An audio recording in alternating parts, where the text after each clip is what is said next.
हाय, कैसे हैं आप सभी। टुडे इज 28 मई 2025। एक चर्चा चल रही है आजकल हर सोशल मीडिया प्लेटफॉर्म पर, और वो चर्चा कुछ ऐसी है कि एक एक्स पर एक ट्रेंड चल पड़ा। Hashtag fund Kaveri engine. Why? आखिर क्यों जरूरत पड़ रही है कि 1980s के डिकेड का एक फाइटर जेट के इंजन का एक प्रोजेक्ट है जिसके लिए एक मुहिम चलानी पड़ रही है कि फंडिंग कावेरी इंजन। वाई? सरकार के ऊपर दबाव बनाया जा रहा है कि वे कावेरी इंजन के विकास के लिए जो उचित जो फंड्स चाहिए हैं, जो रिक्वायरमेंट्स हैं पैसों की, वो पूरी करें। आखिर ऐसा क्यों? क्या हुआ आखिर? क्योंकि अभी हाल ही में तो ऑपरेशन सिंदूर में हमारी एयरफोर्स ने बहुत अच्छा प्रदर्शन किया, उसके बाद ये डिमांड क्यों? दूसरी बात, राफेल ऑलरेडी एयरफोर्स ने ले लिए हैं और 26 राफेल मरीन लिए जा रहे हैं फॉर नेवी, जो कि आईएनएस विक्रांत के ऊपर तैनात किए जाएंगे। ऐसे में फिर ये डिमांड क्यों कि फंडिंग फॉर कावेरी इंजन? देखिए, बहुत जरूरी है, इस चीज को समझिएगा। वाई? क्यों जरूरी है? क्योंकि कावेरी इंजन भारत अपना खुद का बना रहा है। ये तो एक इंडिजिनस इंजन होगा हमारा, जो आत्मनिर्भर भारत के लिए जरूरी है। जी हाँ, डिफेंस सेक्टर में अभी हमारी निर्भरता बहुत हद तक रशिया के ऊपर है, और ऐसे में जब हम राफेल ले ले रहे हैं, और एक डिस्प्यूट यहां पर और आ गया, सोर्स कोड डिस्प्यूट क्या है, इसे भी जानना जरूरी है। क्यों? क्योंकि राफेल हमने जब लिया और राफेल में जब हमने कुछ चेंजेस करने चाहे, भारत ने अपनी कुछ एडिशनल मिसाइल्स वगैरह उसमें शामिल करनी चाहिए, और फ्रांस की डॉसल्ट एविएशन जो कि राफेल बनाता है, जब उससे कहा कि आप हमें सोर्स कोड दे दीजिए, अर्थात राफेल इंजन के अंदर हमें जो नए हथियार अपने शामिल करने हैं, तो आप राफेल के अंदर किसी भी तरह के सॉफ्टवेयर में चेंजेस अगर हमें करने तो उससे संबंधित जो कोड हैं वो दे दीजिए। लेकिन फ्रांस की डॉसल्ट एविएशन कंपनी ने साफ साफ इनकार कर दिया। तो ऐसे में भी हमारी बहुत जरूरत पड़ जाती है कि हम अपने लिए खुद का एक इंडिजिनस फाइटर जेट का एक इंजन तैयार करें। तो चलिए आज का मुद्दा हमारा अब शुरू करते हैं, जिस पर हम बातचीत करेंगे, जो लगातार चर्चा में बना हुआ है कावेरी इंजन को लेकर के, कि क्या what is fund Kaveri engine. आज हम इस प्रोजेक्ट पर बात करेंगे कि कावेरी इंजन कब स्टार्ट हुआ, इसकी क्या उपयोगिता है, और ये तेजस के लिए लाया गया था, लेकिन ये अब तक पूरी तरह से कामयाब नहीं हो पाया है। लेकिन अनमैन एरियल व्हीकल जो हमारा घातक बनाया जा रहा है, उसमें इस इंजन का जो ड्राई वर्जन है उसका प्रयोग किया जा चुका है, उसमें काफी हद तक हमें सफलता भी मिल चुकी है। तो चलिए इन्हीं सब मुद्दों पर अभी हम बातचीत करते हैं कि आखिर इस मुहिम को चलाने के पीछे क्या है। और कई जगह हम देखेंगे Kaveri engine revival, Kaveri's big comeback, Kaveri engine undergoing trials in Russia, right. अब बहुत सारी चीजें हैं, तो चलिए हम इन सारे मुद्दों पर आज विस्तार से बात करते हैं और आपके जो डाउट्स हैं उन्हें क्लियर करते हैं। चलिए शुरू करते हैं। कावेरी इंजन क्या है? 1980 के दशक में जो एक प्रोजेक्ट स्टार्ट किया था, आखिर वो फिर से चर्चा में क्यों है, और इसका राफेल से क्या कनेक्शन है, इन सभी मुद्दों पर आज हम विस्तार से बातचीत करेंगे। अब यहाँ पे मैंने कुछ क्वेश्चंस रेज करते हुए आपसे बातचीत करूंगा ताकि मजा आएगा, एक इंटरेक्शन होगा आपके और मेरे बीच में। सबसे पहला, कावेरी प्रोजेक्ट में देरी क्यों हो रही? क्योंकि अगर हम बात करते हैं 90s 80s में, अगर हमने देखे 80 के दशक में शुरू होता है, तो फिर क्या हुआ? यहाँ कुछ मुद्दे आएंगे, फंड की कमी आएगी, टेक्निकल जो अगर कुछ कमियां हैं हमारी उन पे हैं, और फिर वेस्टर्न कंट्रीज का जो दोहरा रवैया है, जो पॉलिसी उनकी, उस पर बातचीत करेंगे। देखिए क्या होता है, इसे शुरू हम कुछ इस तरह से करें कि ऑपरेशन सिंदूर में जब भारत के लड़ाकू विमान गए पाकिस्तान में, और पाकिस्तान के जो एयर बेस हैं उनको लगभग नेस्ता नाबूद कर दिया, मटिया मेट कर दिया, उन्हें बर्बाद कर दिया, जिससे कि पाकिस्तान फिर दोबारा इस तरह की स्ट्राइक करने की हिम्मत ना करे। वहां हमने देख लिया था कि अगर आपको युद्ध में अगर आप जाते हैं, और चाहे वो सर्जिकल स्ट्राइक हो या फुल स्केल का वॉर हो, वहां पर आपको एज तभी मिलेगा जब आपके पास एक बेहतर आपकी वायुसेना हो, एयरफोर्स हो। और एयरफोर्स में कौन होता है? लड़ाकू विमान होते हैं, फाइटर जेट्स होते हैं, मिसाइल्स होती हैं, और एडवांस एयर डिफेंस सिस्टम होता है जो आकाश तीर है। सो जब हम बात करते हैं कि लड़ाकू विमानों की या फाइटर जेट की, तो फाइटर जेट में ऐसी क्या चीज़ होती है? तो फाइटर जेट में होता है उसका इंजन। और भारत के पास अभी कोई भी इंडिजिनस ऐसा इंजन नहीं है जिसे कि हम अपने फाइटर जेट में लगा करके इस्तेमाल कर पाएँ।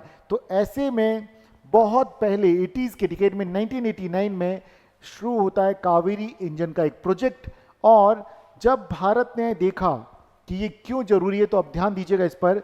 तो इस प्रोजेक्ट का जो लक्ष्य था वो था कि 81 से 83 किलो न्यूटन वॉट का थ्रस्ट पैदा करने वाला एक इंजन हम डेवलप करें, जो कि भारत के भविष्य के जो लाइट कॉम्बैट एयरक्राफ्ट जिसका नाम तेजस है उसमें इसे लगाया जा सके, राइट। लेकिन तेजस में अभी हम इसे नहीं लगा पाए, बल्कि हमने अमेरिका की जो जी कंपनी है उसका इंजन इसमें लगाया। अब सवाल आता है कि ये जो प्रोजेक्ट है ये कौन चला रहा है, कौन इस इंजन को डेवलप कर रहा है? तो वो है GTRE, gas turbine research establishment. ये एक DRDO का ही एक संस्थान है जो कि इस पर काम कर रहा है, इस इंजन के लिए काम कर रहा है। तो एक तरह की लैबोरेटरी है, एक प्रयोगशाला है जहां पर कि कावेरी इंजन पर काम चल रहा है। अब देखिए इस प्रोजेक्ट में क्यों इतना टाइम लगा, तो इसे समझेंगे। एक तो आता है कि इसमें जो टेक्नोलॉजी को अगर देखा जाए तो भारत में उस वक्त इतनी एडवांस टेक्नोलॉजी नहीं थी जो कि आज है। तो सीधी सी बात इसमें ये समस्या आनी थी। और एक चीज़ और आएगी कि जब 1998 में भारत ने अपना परमाणु परीक्षण किया था वाजपेयी जी के समय में, सेकंड जो परमाणु पोखरण हुआ था सेकंड, सो वहाँ पर भी भारत के ऊपर बहुत सारे प्रतिबंध लगा दिए गए थे। एक ये भी रीज़न है।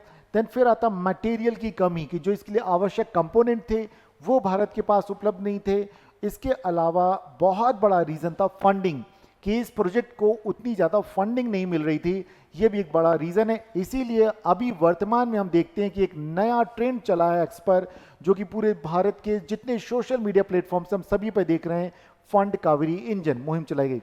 सो अगर देखा जाए तो तेजस में अब वर्तमान में अमेरिका का जी का F404 इंजन का उपयोग किया जा रहा है, तो ये तैयार नहीं हो पाया था। अब अगर देखें 1998 में भारत ने परमाणु परीक्षण किया, जिसके कारण दुनिया के कई सारे देशों ने भारत के ऊपर टेक्नोलॉजी ट्रांसफर से संबंधित प्रतिबंध लगा दिए, और उस कारण भी हमें यहाँ पे समस्या आई। लेकिन ध्यान रखिएगा, भारत ने इस प्रोग्राम को बंद नहीं किया था। तो कावेरी इंजन का काम लगातार चलता रहा, और DRDO अब इसका इस्तेमाल कर रहा है अनमैन्ड एरियल व्हीकल जो है, जिसमें कि हम बोलेंगे कॉम्बैट में इस्तेमाल किया जाएगा, जिसका नाम है घातक। और इसके अलावा जो 5th जनरेशन का एडवांस मीडियम कॉम्बैट एयरक्राफ्ट जिसे डेवलप कर रहा है इंडिया, उसमें भी इस इंजन को लगाना चाहता है भारत। अब देखिए अगर हम बात करें वहीं पर ऑपरेशन सिंदूर पे, मैं फिर लेके जाता हूं कि आखिर इसका सिग्निफिकेंस एकाएक बढ़ क्यों गया। तो ऑपरेशन सिंदूर में हमने देखा कि लगातार जिस तरह से एयरफोर्स ने अपना परफॉर्मेंस किया, उससे समझ में सबको आ गया कि अगर हमारे पास कॉम्बैट एयरक्राफ्ट्स होंगे बेहतर, तो हम बड़ी से बड़ी सेना को भी हरा सकते हैं। और अगर हमारी डिपेंडेंसी कॉम्बैट एयरक्राफ्ट के इंजन के मामले में या फाइटर जेट के मामले में दुनिया के दूसरे देशों पर होगी, तो हम उन पर निर्भर रहेंगे। तो ऐसे में दोबारा से कभी भी हमारे ऊपर किसी तरह के अगर रिस्ट्रिक्शंस लगा सकते हैं, बैन लगा सकते हैं, इम्पोज कर सकते हैं, तो फिर हमारी सुरक्षा खतरे में पड़ जाएगी। सो यहाँ देखिए 26 मई को एक ट्रेंड चला, आज 28 है, क्या चला कि यहाँ पर है फंड कावेरी इंजन। और आप इतना समझ चुके, जो मैंने आपको अभी ओवरऑल एक कहानी सुनाई है कि क्यों ऐसी जरूरत पड़ी, किस तरह से क्या हुआ, उसको देखते हुए।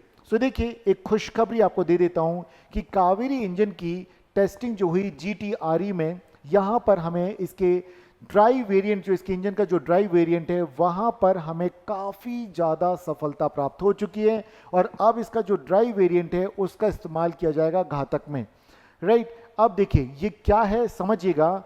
ये जो घातक जो बनाया जा रहा है, जिसे हम रिमोटली पायलटेड स्ट्राइक एयरक्राफ्ट जिसे घातक बोल रहे हैं हम, ये 13 टन वजनी है, बहुत भारी एयरक्राफ्ट है। और इस सिस्टम को दूर से ही चलाया जा सकता है। ये एक लड़ाकू विमान है और इसका इस्तेमाल किया जा सकता है वॉर में।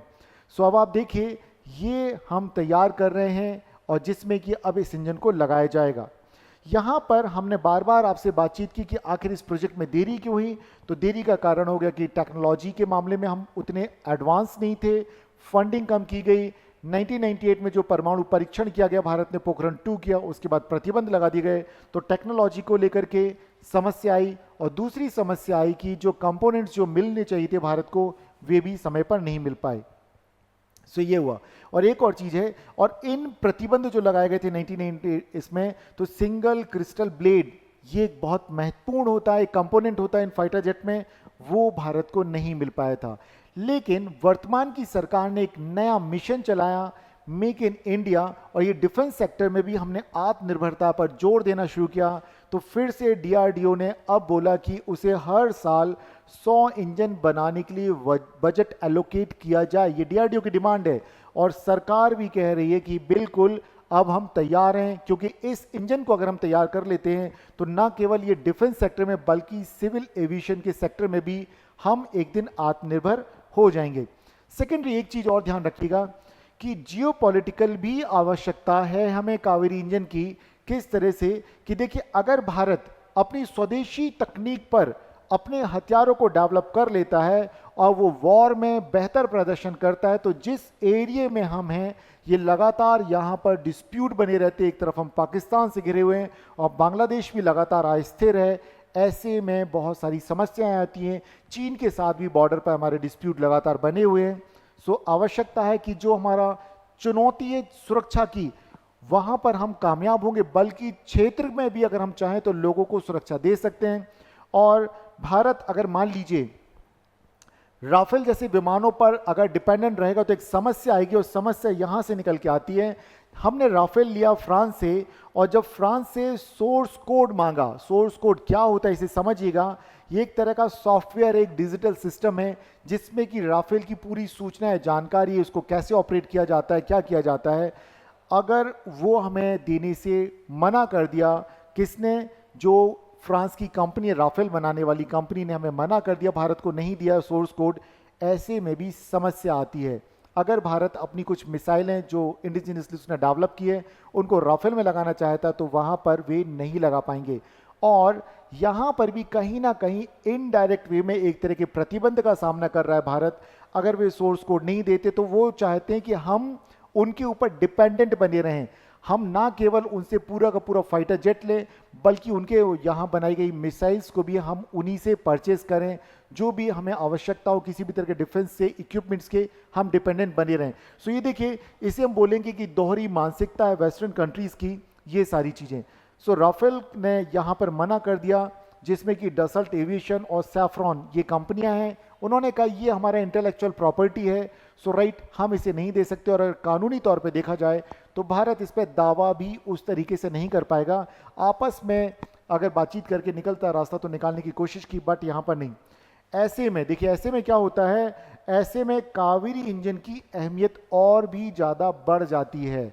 क्यों? क्योंकि अब देखिए, अगर सोर्स कोड जैसे डिस्प्यूट अगर यहाँ आ जाते हैं, हम राफेल तो खरीद सकते हैं लेकिन उसमें अपनी तरफ से कोई और कंपोनेंट या कोई हम वेपन उसमें एडिशनली अगर ऐड करना चाहें तो वो हम नहीं कर पाते, अपनी मन मर्जी से इस्तेमाल हम नहीं कर पाते। तो भारत ने अपना टारगेट रखा है, और टारगेट ये रखा कि 90 किलो न्यूटन का अगर हम मान लीजिए थ्रस्ट पैदा करने वाला इंजन बना लेते हैं तो भारत भविष्य में राफेल जैसे विमानों की भी भारत को आवश्यकता नहीं होगी, और भारत राफेल से बेहतर फाइटर जेट बनाने में भी सक्षम होगा।